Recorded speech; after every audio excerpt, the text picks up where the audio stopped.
নিজের দুঃখের কথাও কাউকে বললেন না, সুখের কথাও কাউকে বললেন না। কথাটা একটু শুনতে আপনার কাছে অন্যরকম লাগলেও একটু ভিতরে গেলে আপনি নিজেই বুঝতে পারবেন। আপনি নিজের মনের দুঃখ কষ্ট সহ্য করতে না পেরে হালকা করার জন্য যাকে বলছেন, মনে রাখবেন আপনি তার কাছে কিন্তু কোনো না কোনো ভাবে একটু ছোট হয়ে যাচ্ছেন।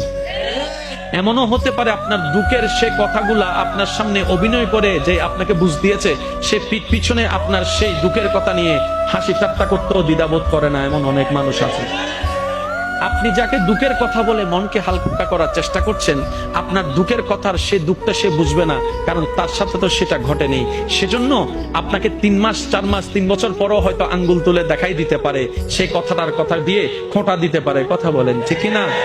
দুঃখের কথাও মানুষকে বলে শান্তি নেই। এবার আপনি বলবেন ভাইয়া সুখের কথা কেন বলবো না? আমি বলি কি ভাই, দুঃখের কথা শোনালে যেরকম মানুষ দাম দেয় না, সুখের কথা শোনালে মানুষ বদনজর লাগাইয়া সেটাও নষ্ট করে দেয়।